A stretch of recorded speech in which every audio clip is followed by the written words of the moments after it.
மத்தேயு 25ஆம் அதிகாரம். அப்பொழுது பரலோக ராஜ்யம் தங்கள் தீவெட்டிகளை பிடித்துக்கொண்டு மணவாளனுக்கு எதிர்கொண்டு போக புறப்பட்ட 10 கன்னிகைகளுக்கு ஒப்பாயிருக்கும். அவர்களில் 5 பேர் புத்தி உள்ளவர்களும் 5 பேர் புத்தி இல்லாதவர்களுமாயிருந்தார்கள். புத்தி இல்லாதவர்கள் தங்கள் தீவெட்டிகளை எடுத்துக்கொண்டு போனார்கள், எண்ணெயையோ கூட கொண்டு போகவில்லை. புத்தி உள்ளவர்கள் தங்கள் தீவெட்டிகளோடும் கூட தங்கள் பாத்திரங்களில் எண்ணெயையும் கொண்டு போனார்கள். மணவாளன் வர தாமதித்த போது அவர்கள் எல்லோரும் நித்திரை மயக்கம் அடைந்து தூங்கிவிட்டார்கள். நடுராத்திரியிலே, இதோ மணவாளன் வருகிறார், அவருக்கு எதிர்கொண்டு போக புறப்படுங்கள் என்கிற சத்தம் உண்டாயிற்று. அப்பொழுது அந்த கன்னிகைகள் எல்லோரும் எழுந்திருந்து தங்கள் தீவெட்டிகளை ஆயத்தப்படுத்தினார்கள். புத்தி இல்லாதவர்கள் புத்தி உள்ளவர்களை நோக்கி, உங்கள் எண்ணெயில் எங்களுக்கும் கொஞ்சம் கொடுங்கள், எங்கள் தீவெட்டிகள் அணைந்து போகிறதே என்றார்கள். புத்தி உள்ளவர்கள் பிரதியுத்தரமாக, அப்படியல்ல, எங்களுக்கும் உங்களுக்கும் போதாமல் இராதபடி நீங்கள் விற்கிறவர்களிடத்திற்கு போய் உங்களுக்காக வாங்கிக் கொள்ளுங்கள் என்றார்கள். அப்படியே அவர்கள் வாங்க போன போது மணவாளன் வந்து விட்டார். ஆயத்தமாயிருந்தவர்கள் அவரோடு கூட கல்யாண வீட்டுக்குள் பிரவேசித்தார்கள். கதவும் அடைக்கப்பட்டது. பின்பு மற்ற கன்னிகைகளும் வந்து, ஆண்டவரே, ஆண்டவரே, எங்களுக்கு திறக்க வேண்டும் என்றார்கள். அதற்கு அவர், உங்களை அறியேன் என்று மெய்யாகவே உங்களுக்கு சொல்லுகிறேன் என்றார். மனுஷகுமாரன் வரும் நாளையாவது நாழிகையாவது நீங்கள் அறியாதிருக்கிறபடியால் விழித்திருங்கள். அன்றியும் பரலோக ராஜ்யம் புற தேசத்துக்கு பிரயாணமாய் போகிற ஒரு மனுஷன் தன் ஊழியக்காரரை அழைத்து தன் ஆஸ்திகளை அவர்கள் வசமாய் ஒப்பு கொடுத்தது போல் இருக்கிறது. அவனுடைய திறமைக்கு தக்கதாக ஒருவனிடத்தில் 5 தாலந்தும் ஒருவனிடத்தில் 2 தாலந்தும் ஒருவனிடத்தில் 1 தாலந்துமாக கொடுத்து உடனே பிரயாணப்பட்டு போனான். 5 தாலந்தை வாங்கினவன் போய் அவைகளை கொண்டு வியாபாரம் பண்ணி வேறு 5 தாலந்தை சம்பாதித்தான். அப்படியே 2 தாலந்தை வாங்கினவனும் வேறு 2 தாலந்தை சம்பாதித்தான். 1 தாலந்தை வாங்கினவனோ போய் நிலத்தை தோண்டி தன் எஜமானுடைய பணத்தை புதைத்து வைத்தான். வெகு காலமான பின்பு அந்த ஊழியக்காரருடைய எஜமான் திரும்பி வந்து அவர்களிடத்தில் கணக்கு கேட்டான். அப்பொழுது 5 தாலந்தை வாங்கினவன் வேறு 5 தாலந்தை கொண்டு வந்து, ஆண்டவனே, 5 தாலந்தை என்னிடத்தில் ஒப்புவித்தீரே, அவைகளை கொண்டு இதோ வேறு 5 தாலந்தை சம்பாதித்தேன் என்றான். அவனுடைய எஜமான் அவனை நோக்கி, நல்லது, உத்தமமும் உண்மையும் உள்ள ஊழியக்காரனே, கொஞ்சத்தில் உண்மையாயிருந்தாய், அநேகத்தின் மேல் உன்னை அதிகாரியாக வைப்பேன், உன் எஜமானுடைய சந்தோஷத்திற்குள் பிரவேசி என்றான். 2 தாலந்தை வாங்கினவனும் வந்து, ஆண்டவனே, 2 தாலந்தை என்னிடத்தில் ஒப்புவித்தீரே, அவைகளை கொண்டு இதோ வேறு 2 தாலந்தை சம்பாதித்தேன் என்றான். அவனுடைய எஜமான் அவனை நோக்கி, நல்லது, உத்தமமும் உண்மையும் உள்ள ஊழியக்காரனே, கொஞ்சத்திலே உண்மையாயிருந்தாய், அநேகத்தின் மேல் உன்னை அதிகாரியாக வைப்பேன், உன் எஜமானுடைய சந்தோஷத்திற்குள் பிரவேசி என்றான்.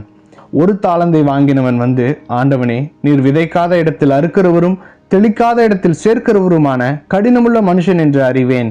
ஆகையால் நான் பயந்து போய் உமது தாலந்தை நிலத்தில் புதைத்து வைத்தேன். இதோ உம்முடையதை வாங்கிக் கொள்ளும் என்றான். அவனுடைய எஜமான் பிரதியுத்தரமாக, பொல்லாதவனும் சோம்பலுமான ஊழியக்காரனே, நான் விதைக்காத இடத்தில் அறுக்கிறவன் என்றும் தெளிக்காத இடத்தில் சேர்க்கிறவன் என்றும் அறிந்திருந்தாயே.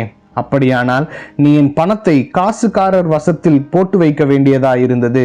அப்பொழுது நான் வந்து என்னுடையதை வட்டியோடே வாங்கிக் கொள்ளுவேனே என்று சொல்லி அவனிடத்தில் இருக்கிற தாளந்தை எடுத்து 10 தாளந்துள்ளவனுக்கு கொடுங்கள். உள்ளவனவனோ அவனுக்கு கொடுக்கப்படும், பரிபூரணமும் அடைவான். இல்லாதவனிடத்திலிருந்து உள்ளதும் எடுத்துக்கொள்ளப்படும். பிரயோஜனமற்ற ஊழியக்காரனாகிய இவனை புறம்பான இருளிலே தள்ளி போடுங்கள், அங்கே அழுகையும் பற்கடிப்பும் உண்டாயிருக்கும் என்றான். அன்றியும் மனுஷகுமாரன் தமது மகிமை பொருந்தினவராய் சகல பரிசுத்த தூதரோடும் கூட வரும்போது தமது மகிமையுள்ள சிங்காசனத்தின் மேல் வீற்றிருப்பார். அப்பொழுது சகல ஜனங்களும் அவருக்கு முன்பாக சேர்க்கப்படுவார்கள். மேய்ப்பனானவன் செம்மறி ஆடுகளையும் வெள்ளாடுகளையும் வெவ்வேறாக பிரிக்கிறது போல அவர்களை அவர் பிரித்து செம்மறி ஆடுகளை தமது வலது பக்கத்திலும் வெள்ளாடுகளை தமது இடது பக்கத்திலும் நிறுத்துவார். அப்பொழுது ராஜா தமது வலது பக்கத்தில் நிற்பவர்களை பார்த்து, வாருங்கள், என் பிதாவினால் ஆசீர்வதிக்கப்பட்டவர்களே, உலகம் உண்டானது முதல் உங்களுக்காக ஆயத்தம் பண்ணப்பட்டிருக்கிற ராஜ்யத்தை சுதந்திரித்துக் கொள்ளுங்கள்.